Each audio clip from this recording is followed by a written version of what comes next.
The night air over northern Georgia carries a strange, heavy quiet. Moonlight spills across Lake Lanier's rippling surface, and if you listen closely, really listen, you can almost convince yourself you hear something. Beneath the water, a muffled echo of church bells, or maybe the low rumble of an engine from another time. People who live along these shores will tell you the same thing. Lanier isn't just a lake, it's a graveyard. They say the water hides whole towns, forgotten roads, and the memories of thousands who once called this valley home. And if the legends are to be believed, some of those memories are not content to stay buried. Boats capsize on calm days. Swimmers vanish without a trace. Locals whisper about ghostly hands pulling from below and lights dancing on the water's surface. But to understand why Lake Lanier has become one of America's most haunted bodies of water, you have to rewind the clock back before the dam, before the flood, before the valley itself was swallowed whole. A valley that once breathed. In the early 1950s, the land that is now Lake Lanier was alive. Rolling hills of farmland stretched toward the Blue Ridge Mountains, cotton fields, oak groves, and dirt roads connected tight-knit communities, places like Oscarville and Gainesville's outskirts. There were churches where families gathered every Sunday, general stores where neighbors exchanged gossip, and small cemeteries shaded by pecan trees. Oscarville was more than a dot on a map. It was history, roots, and home to generations who had endured both prosperity and heartbreak. Long before the U.S. Army Corps of Engineers ever considered a dam, the valley's stories were already etched into Georgia's soul. But progress has a way of drowning the past. In 1957, construction on Beaufort Dam was completed, and the waters began to rise. The government promised opportunity, hydroelectric power, flood control, and recreation for the booming Atlanta metro area. But as the Chattahoochee River swelled, entire communities disappeared beneath the surface. Buildings were bulldozed or burned, but not everything could be cleared. Cemeteries were relocated, but many graves were missed. Whole foundations, roads, and even parts of bridges remain on the lakebed today. Imagine watching the place your grandparents built, the fields they plowed, the church where they were married, vanish under a rising tide. Some families were compensated for their land, others felt cheated, but none could stop the flood. Whispers from beneath. Fishermen were the first to notice strange things. Lines snagged on objects that weren't supposed to be there. Chimneys. Old trees still standing upright. Entire barn roofs. Divers reported eerie sights. Headstones tilting in the murk. Stairs leading to nowhere, and the skeleton of an old Ferris wheel. One diver swore he saw a perfectly preserved road sign reading Oscarville, 30 feet below.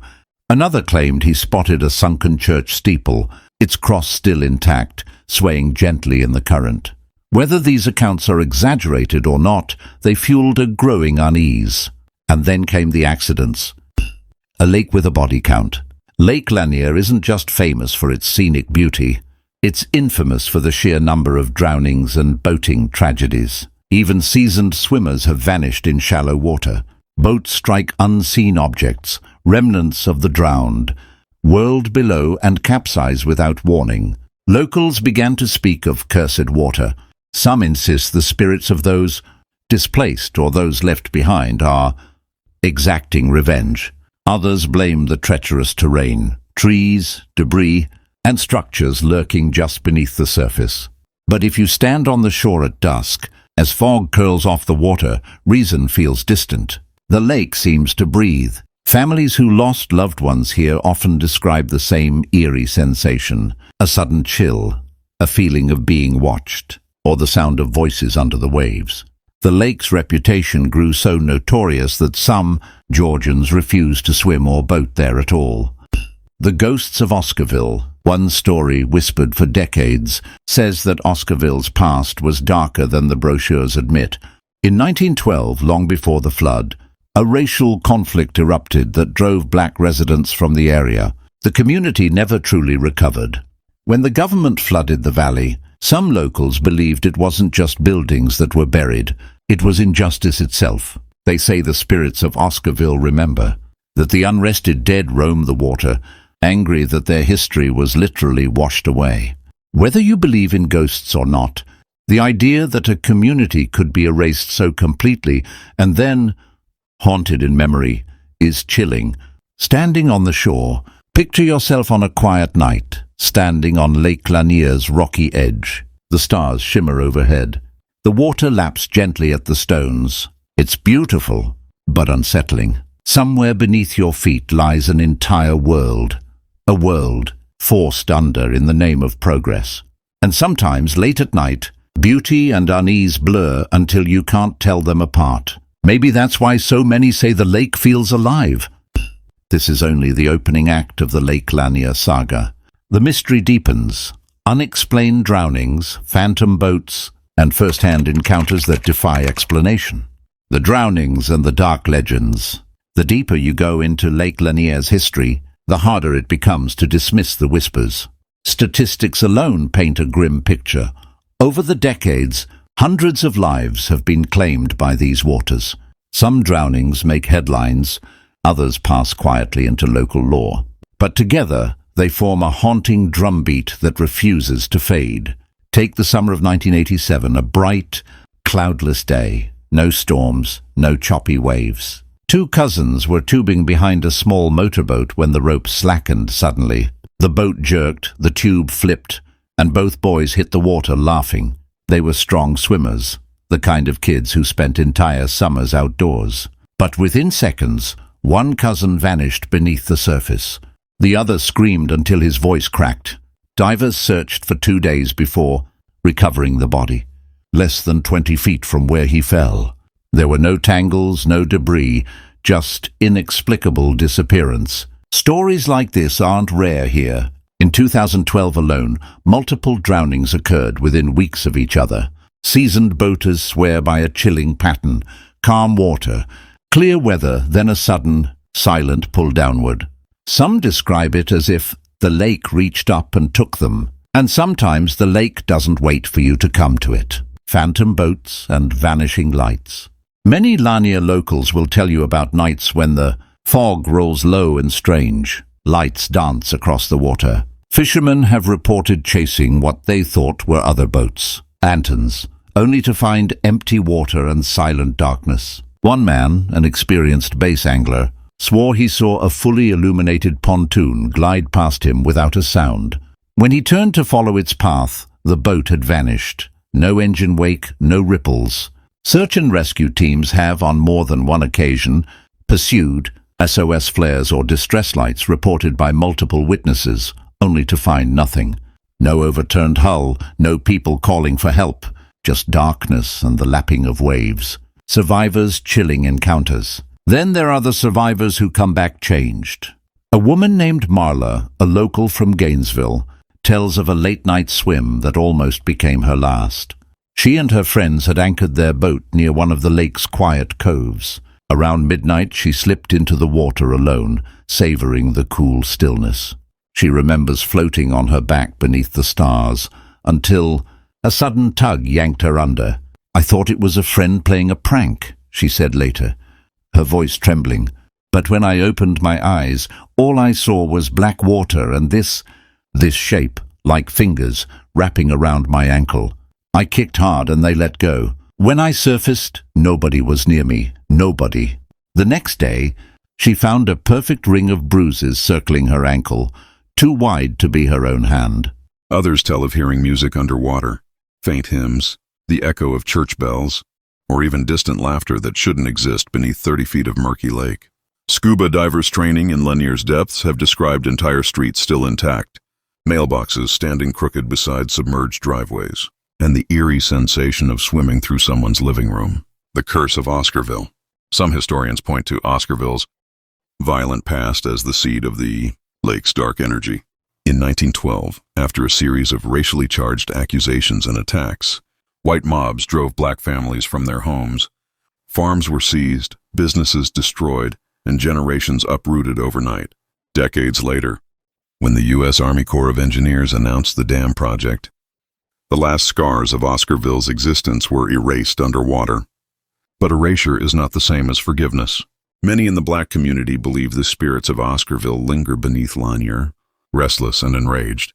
Every drowning, every phantom light, they say, is a reminder that history was not just forgotten, it was drowned. An uneasy place. Visit Lake Lanier today and you'll find bustling marinas, luxury homes, and families on jet skis. But beneath the laughter and vacation photos lies a tension that locals can't quite shake. Park rangers quietly admit that Lanier's accident rate is unusually high. Fishermen warn newcomers not to underestimate its currents.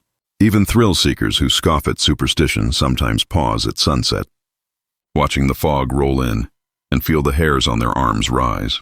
One longtime resident put it best: Lanier looks beautiful, but it's a beauty with teeth. Lake Lanier has claimed so many lives that locals have a saying: the lake doesn't give back what it takes until it's ready. Divers sometimes search for days, even weeks, before bodies resurface, if they resurface at all. This eerie pattern fuels whispers that Lanier itself decides when to release its secrets. One of the most infamous tragedies occurred in 1958, just a year after the lake filled. A car carrying two young women plunged off a bridge near Dawson County. Rescuers found the vehicle, but not the women. For decades, boaters reported seeing a ghostly woman in a blue dress drifting along the bridge's edge at night, always near where the car went down. Some called her the Lady of the Lake. In 1990, workers dredging the lake discovered a rusted car with skeletal remains still strapped inside. The clothing matched the description of the missing woman from 1958, but even after she was finally recovered, sightings of the Lady of the Lake continued, a pattern that won't stop. More modern cases add to the legend. In 2011, a speedboat collision killed a 9-year-old boy. Just weeks later, another boy's body was recovered miles from where he'd vanished. The accidents shocked Georgia, and news outlets nationwide began calling Lanier one of America's deadliest lakes. Yet even as safety campaigns ramped up, accidents persisted. Boats striking unseen ruins, experienced divers panicking in clear water, swimmers disappearing within arm's reach of friends. To some, it's random misfortune. To others, it's proof that the drowned town below is still reaching upward. Theories beneath the surface. Skeptics argue that Lanier's danger is rooted in poor planning. The rushed flooding left behind trees, debris, and entire structures that can snag boats or swimmers.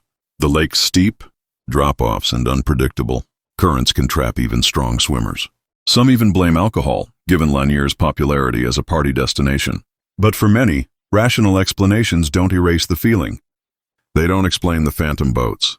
They don't explain why seasoned divers sometimes surface gasping about voices below, or why even on windless nights, ripples form in perfect circles as though something large has moved beneath, standing where the past still breathes. Imagine standing on the Buford Dam overlook at twilight. The sun bleeds orange into the water, and a hush falls over the marina. You know that somewhere below your feet are roads once busy with wagons, a schoolhouse that once rang with laughter, and graves that were never moved.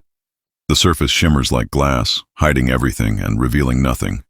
Would you dare to slip into that water at midnight? Could you shake the feeling of unseen eyes beneath the waves? The unanswered questions. Even today, families come to Lake Lanier to fish, swim, and celebrate life. They picnic on the shorelines, never seeing the drowned telephone poles or sunken cars resting just below. Yet for every smiling photo snapped on these waters, there's a local who won't step foot in a boat after dark. The U.S. Army Corps of Engineers offers statistics. Skeptics cite physics, but those who felt the tug, heard the whispers, or glimpsed the Lady of the Lake know statistics don't tell the whole story. Perhaps the truth is simple. Progress sometimes costs more than money or land. Sometimes it costs memory, history, and, if you believe the whispers, peace itself. A final words to your audience. So what do you think? Is Lake Lanier just a dangerous lake with a tragic past, or is something far older and darker pulling from below? Comment below. Would you ever swim in Lake Lanier after hearing this? And subscribe for more hidden American histories and bone-chilling mysteries. Share this video with a friend who thinks all ghost stories are just campfire tales, because some legends are buried, not broken. And the next time you stand by a quiet lake at night, watching the fog drift across its surface, listen carefully. You might hear the faint echo of a bell, or the whisper of a town that refuses to stay forgotten.